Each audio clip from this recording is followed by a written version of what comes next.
Hello, this video is 6.2 from the Larson book, Confidence Intervals for the Mean, Population Standard Deviation Unknown.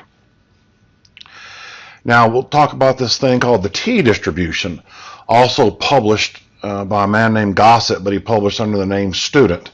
Student's T-distribution arises from the problem of estimating the mean of a normally distributed population when the standard deviation is unknown, and especially small samples. That's the biggest issue on this, is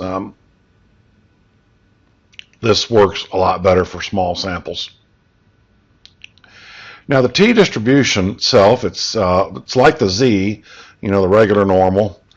It's bell-shaped, symmetric, but there's one big difference, is that there's not really one specific T-distribution.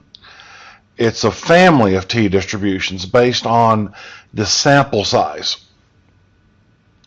So it still has bell-shaped and symmetric, but you can see this is, I'll talk about what this DF stands for here in a minute, but it relates to the sample size.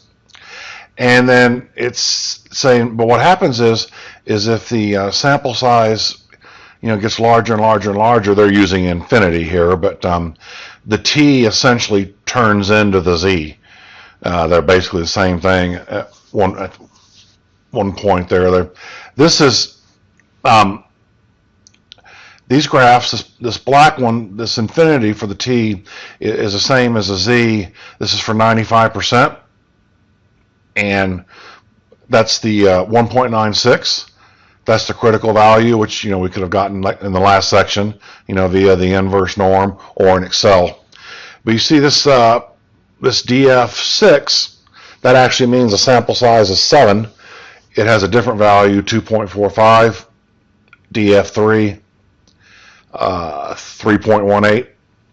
So you see they're slightly different shapes based on the sample size, which produces a different critical value. Because remember, the critical values, this is 95%. So this is that means the area between the two is 95%. So as the graph gets flatter, it's going to make those numbers spread out more. Now, this function right here is not in the TI-83. So you might want to use Excel, or I can show you the chart that's in the D2L, which I will. But it works well.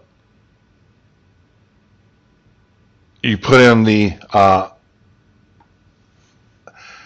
still do the 1 plus the confidence level divided by 2, like we did before in the last section. But then you have to put in that number, comma, whatever that DF is. And now we're about to define what that DF is right now. Now, one thing about the T-distribution is that the population of the random variable needs to be normally distributed. There's no issue with the central limit theorem making it normal. It has to be normal. And the population standard deviation is unknown. That means we have S, which S is, of course, the sample standard deviation. Now here's what that DF stands for. It stands for degrees of freedom. And it's calculated by taking your sample size in and subtract 1. So that's why when I was telling you, that's how I knew that when I said DF equals 6, that meant N was going to equal 7, because 7 minus 1 gives you 6. So for this red one, if the DF is 3, that means your N, your sample size, would have been 4, because 4 minus 1 will give you 3. Okay. So it's important that we know that degrees of freedom is N minus 1. And the degrees of freedom, there's a lot of sophisticated math behind it or whatever. I didn't include any sophisticated math, but I did include something here, I think on the last page.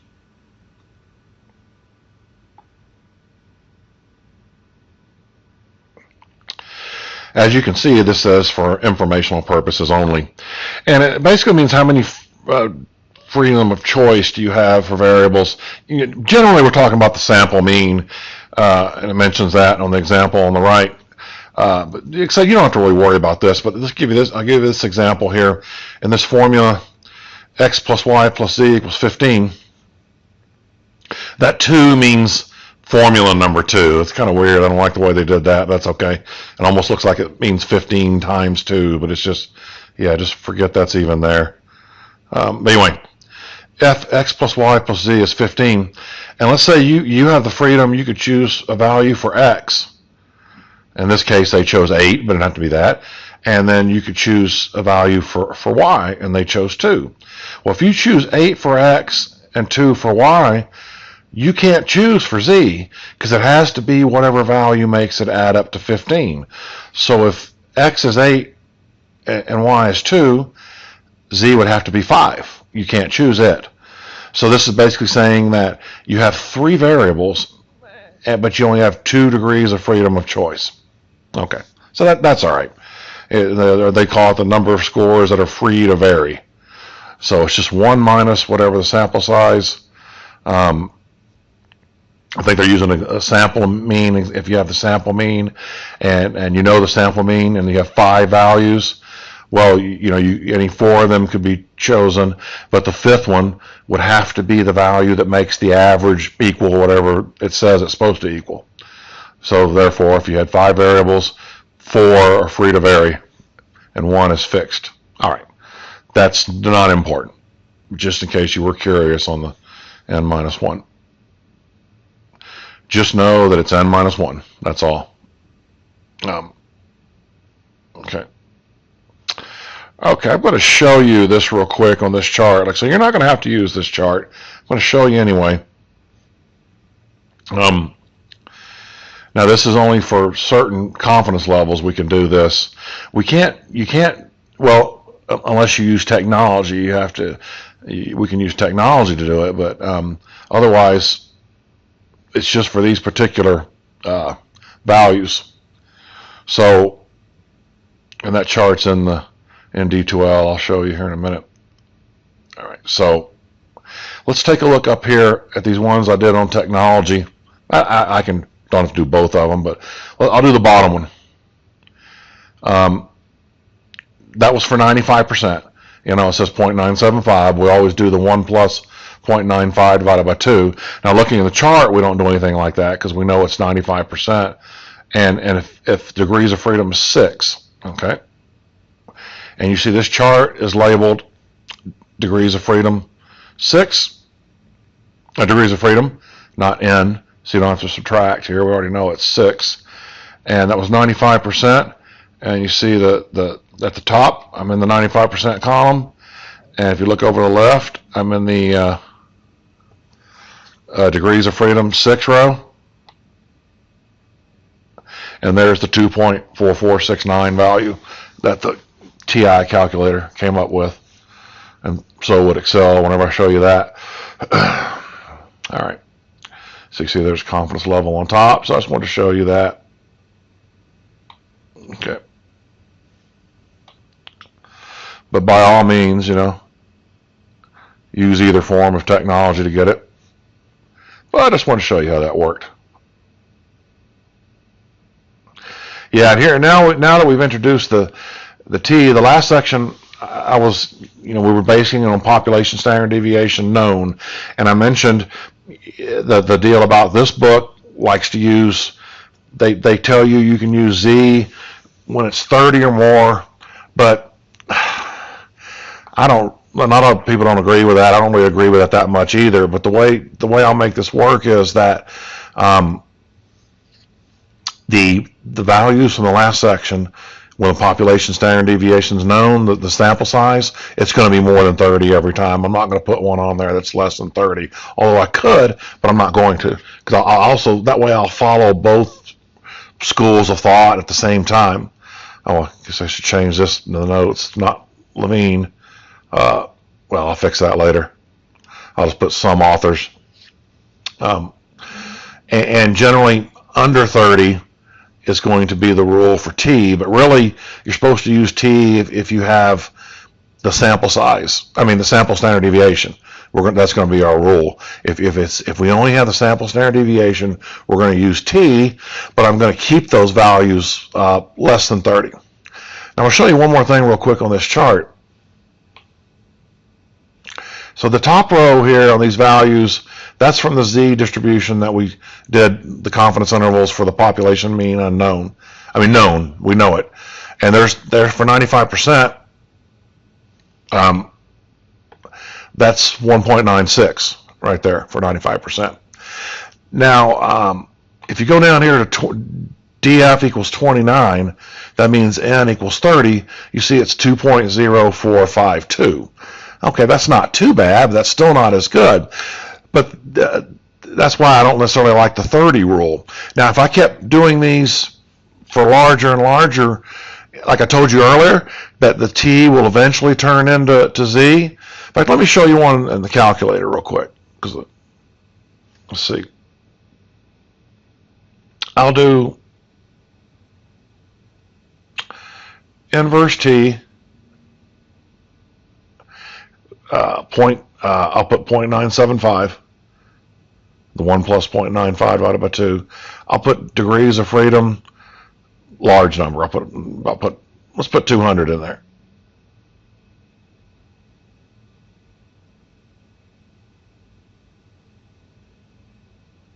Okay, 1.97. So like I was saying earlier, the sample size gets increasing. It's going to get closer to that Z. See the 1.9, it's getting closer to 1.96. I'll do one more because I can do second enter and I can put 300 there.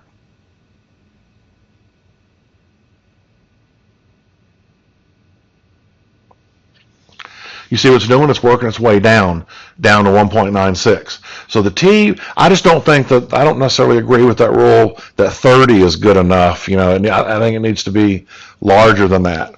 But I'll just keep these sample sizes under 30 anyway for these problems. And you'll have the sample standard deviation. So that's how we'll know. Okay. I will not do anything to try to trick you on this. All right.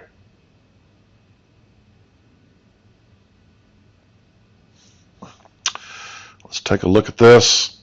So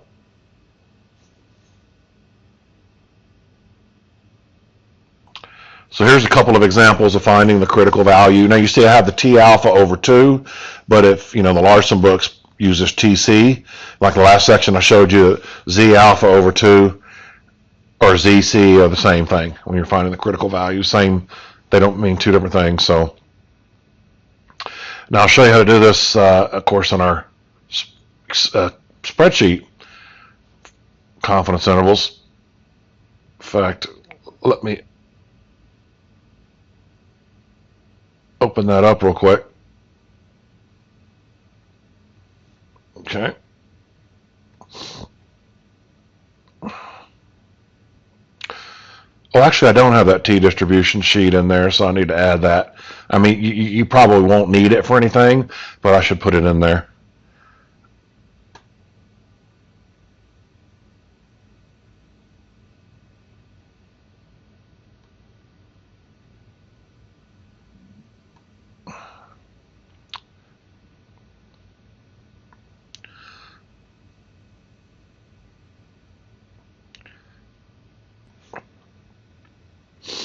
So here we are. Now, we are now on the second tab. One T distribution, the second tab, and you see how these are titled up here? Population standard deviation unknown. Okay. So now, okay, let's go back to the notes here. Now this one says 98%, N equals 13. That means 12 degrees of freedom.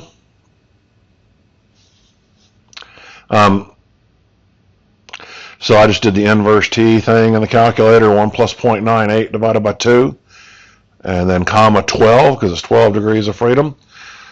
And there it is, 2.6810. You could also find that right off the chart too. Here for 80%, N is 24. That means 23 degrees of freedom. So it's 1 plus 0.8 divided by 2, 23. There it is, 1.3195.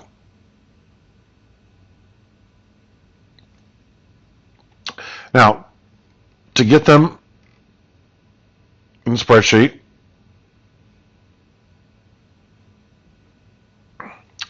all you need, now obviously you're going to need all of these values to do the confidence interval.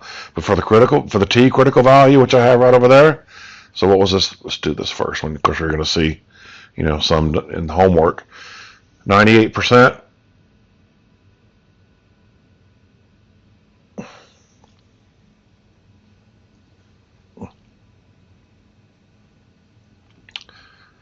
And 13.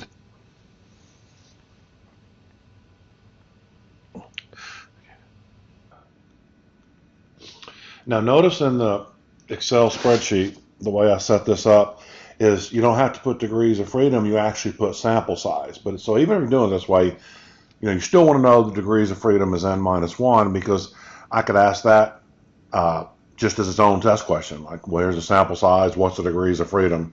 So you still want to know it's n minus 1. So if you're using the calculator, in other words, you have to put it as n minus 1. So you see up here, that top one, you see I have 12 right there. When that's the degrees of freedom, 23. But in the spreadsheet, now to do the entire confidence interval, you need all these values. But just for this, you only need the top two. Confidence level, sample size, it'll tell you the critical value right over there, 2.6810, which matches that one right there. Everything's good. This one, 0.8. Sample size 24 versus the calculator, you would have to put 23 degrees of freedom. I don't know. I could have set the spreadsheet up where it was degrees of freedom, I guess, to be the same. I don't know. It's actually easier to put the sample size in there, but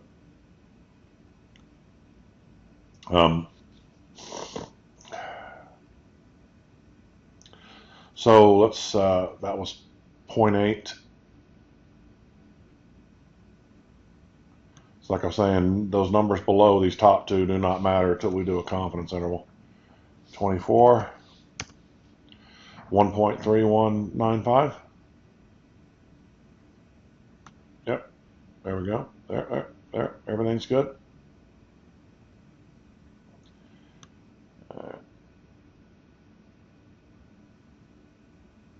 Okay, so I'm just explaining what I did here, and I just I didn't have to cross that out, but it was kind of irrelevant for the discussion. We just because we're only looking for the critical value right now. Now here's the actual formula, which you won't really need, but I don't ever want to get rid of the formulas. Very similar to the formula for the last section. The only difference is, this part's the margin of error. Instead of Z alpha over 2, it says T alpha over 2. And instead of having the sigma symbol there in the numerator for population standard deviation, it has S, which then, of course, represents sample standard deviation. All right, so let's take a look at some examples here. I may not do all of these, but since we're jumping to the homework. Okay, so let's see.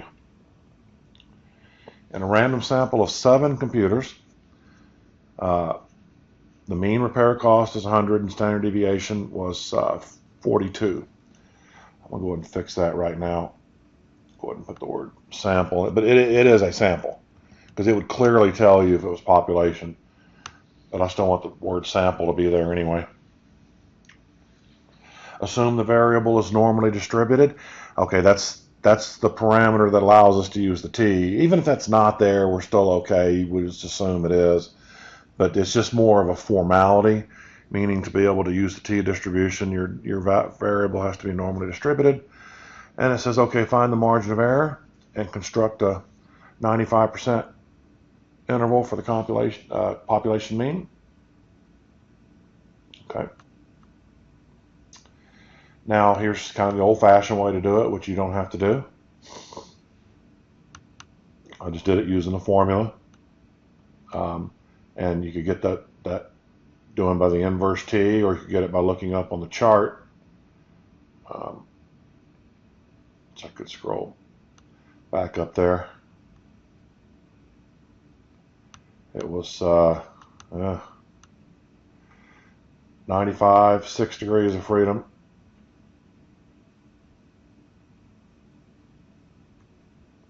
Oh, we had that one right there above the block. Right there above the block. That's it. 2.4469. Like I said, you don't have to do it that way. All right, so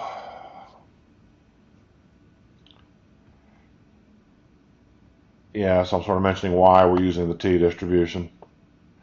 But the main thing is, the main part is because we have the sample standard deviation. That's the reason why we're using it more than anything else.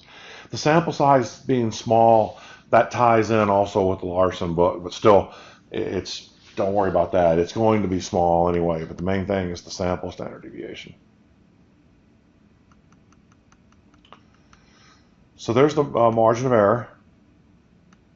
And then to get the confidence interval, take sample mean, which is 100. You would subtract the margin of error first to get the low number, and then you would add it to get the high number.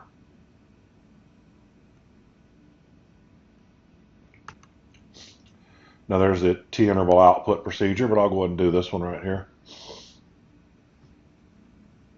All right, so we've got stat, test. So you always need to pay attention to whether you're using Z or T, because it is possible that there could be like answer choices on a test or something where it has the answer as if you did Z or if you did T, but you got to do the right one, of course. So if you pick the wrong one, you might think you got it right because you see an answer there. 100. Standard deviation's 4250. Sample standard deviation. N is 7. And confidence level is 95%, so that stays the same. Calculate. And there it is. You see it right there at the top. Same thing right here. Wonderful. Isn't that fun? Let's try that in Excel. Put in 0.95. And sample size is 7. One thing I want to mention about the calculator is that, I was talking about when you're doing the inverse t to get the critical value, you have to put in the degrees of freedom. But when you enter the t interval process here, the t interval, you put in the sample size. Let's see if I go back to the notes here. Yeah, you see, you put 7 in right there. It was only when you were just doing this process right here. But we were looking for the entire confidence interval. That's only if you were just trying to get this number by itself would you have to pay attention to that if you're doing calculator method. If you're doing Excel method, you can put 7 in there both ways. And, oh yeah, back to this method. Mean was 100, 4250. So this one, there's the lower and upper number, and it shows you the margin of error right there above it, 39.31. There it is. I'm sure I have that scrolled. That's probably right there on the next page. Yep, there it is. In Excel, we have to do it a little differently. And it mentions right here, it's you have to perform a couple of commands here. I guess I didn't try to really write this, come up with this program to do it for you. I just thought of it, I don't know, could have maybe done it, but anyway. Well, it's just go somewhere down here. And of course, if it's in the homework, you'll be able to, dump them in there like that. And right here, because we're using those commands, which to get the mean, we just have to get the mean and standard deviation first. I think one reason I didn't try to not A1, good grief, it's B20 to B24, is because you're going to have to change, that range of values every time, depends on how many numbers you are. have, so there's no way for me to really program that in there very well. And I guess I could put the formula text here so you could see what it was.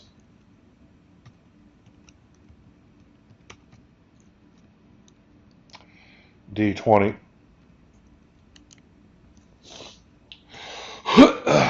Stretch that out a little bit. And here I'll do the standard deviation. So I'll do, let me copy this down so it'll show the formula.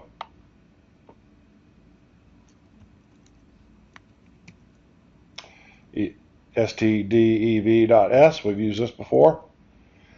Same cells, B20, B24.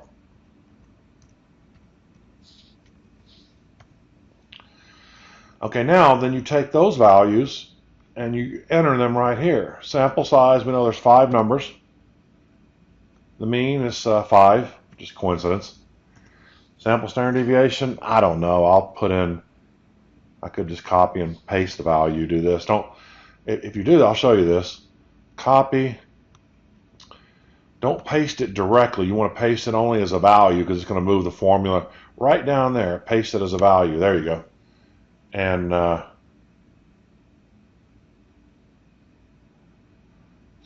let's see. Okay, so confidence level was 90%. Sample size 5. Mean is 5. There's your standard deviation.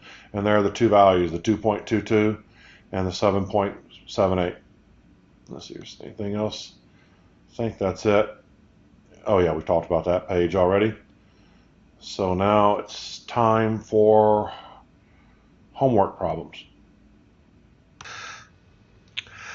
Okay, I'm going to start with the ones that are at the end of the homework, just to match the last kind of problem we did. And number 7 and 8 both look to be the same way.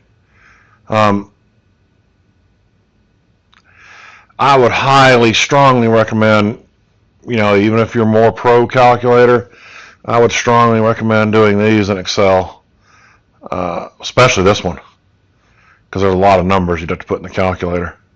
But if you want to, go ahead. This one, I think these last 2 are the same, so I'll just do this one. This will be good enough.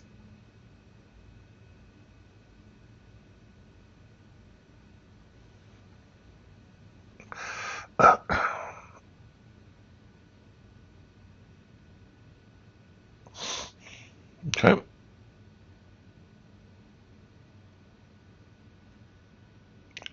I think I'll just zoom in. Let me zoom back out. How many values? 20 values. Now I can zoom back in. 20 values. So, I don't know. Stretch this out. I'll do the command right here.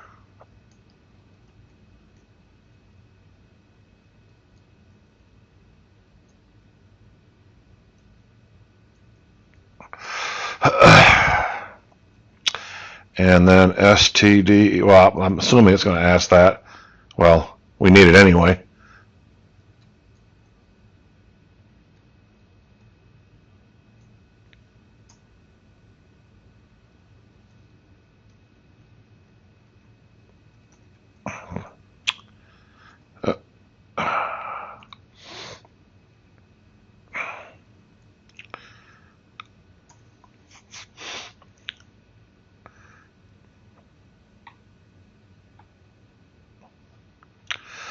So the average, the mean, 18.288.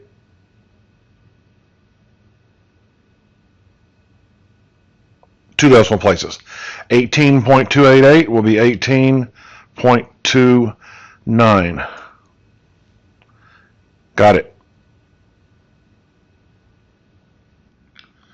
So it did want standard deviation. And let's go back and look and see what we have over here.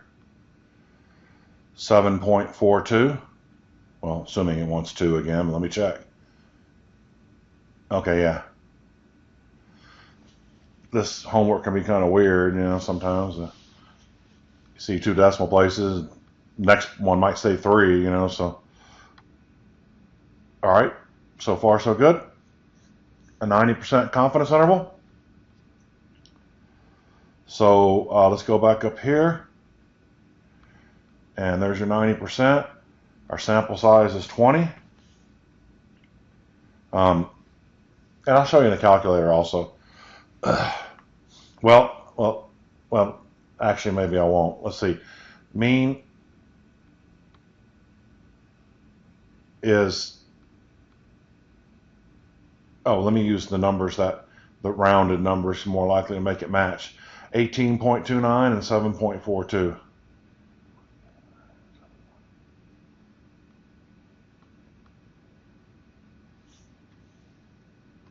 0.29.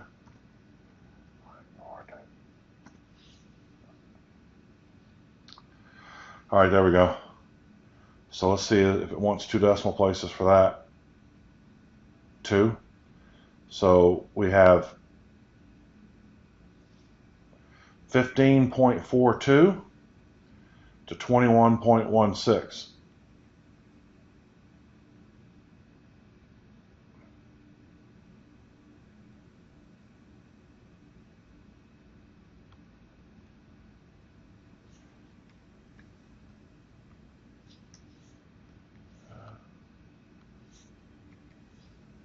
So 15.42 to 21.16.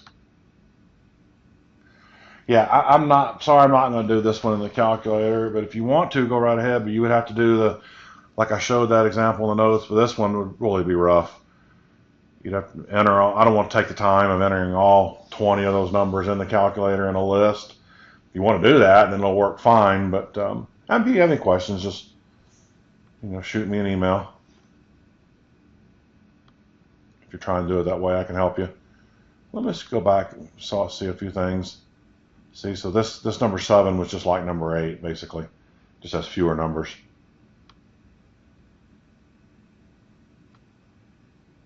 All right, we'll do one of these.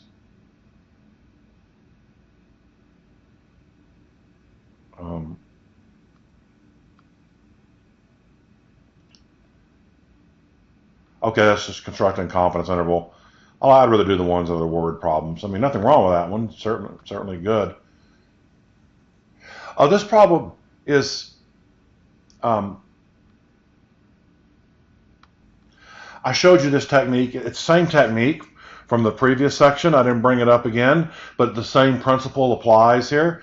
Where to find the margin and the sample mean, you would just add the 2 numbers together and divide by 2. And that's from early on in 6.1, previous section 6.1 in the Larson book. And let's see, subtract the 2 and divide by 2 will get you the margin of error. So that's easy enough. But I did not show that this section. Okay.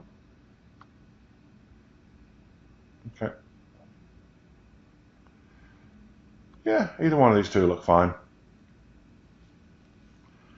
So in this one I'll do both ways here. I'll do Excel first. 29 people.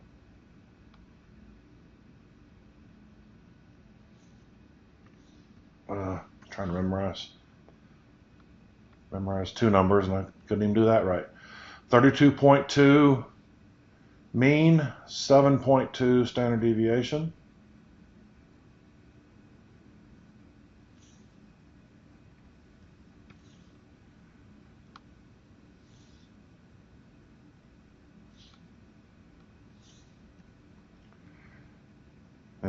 This doesn't feel right. Oh, let me do. Yeah, I should be doing this.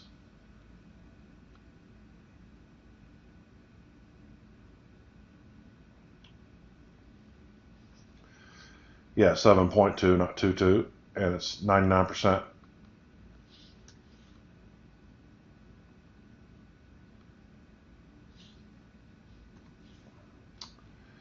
We'll scroll over to see what that says. And 1 decimal place. So you never know how many decimal places it's going to want. 28.5 and 35.9.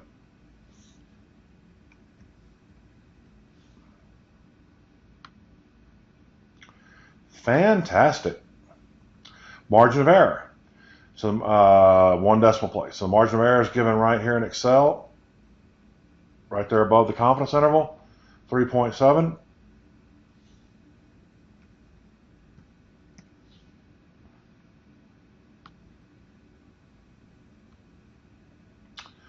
Okay, let's. All right, just one of those concept questions.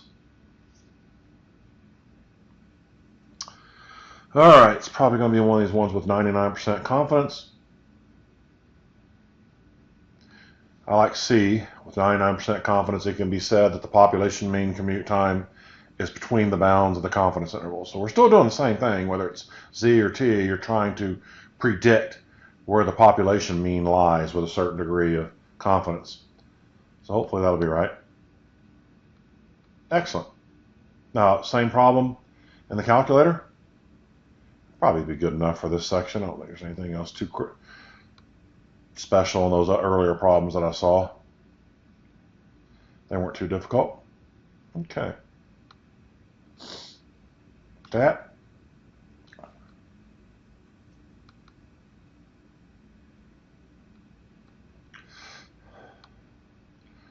Now we're back to stats this time because we're going to be entering in the mean and standard deviation. Mean is 32.2. Standard deviation 7.2.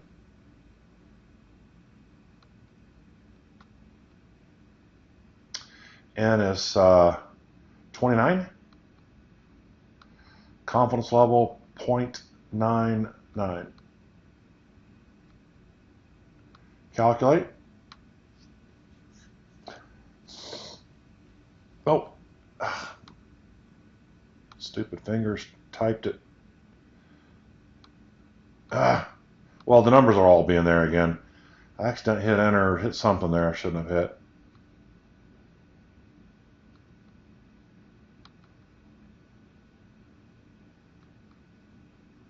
All right. Yeah, now you can see that if you round it 28.5 to 35.9, the calculator doesn't do the margin of error, but you could just do this. You could just take 35.9, like I was saying earlier, and you subtract those and divide by 2.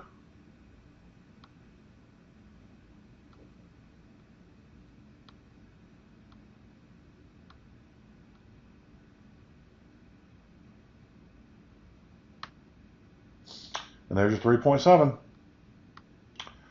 All right, I do believe this will conclude our video for confidence intervals for the mean, population standard deviation unknown.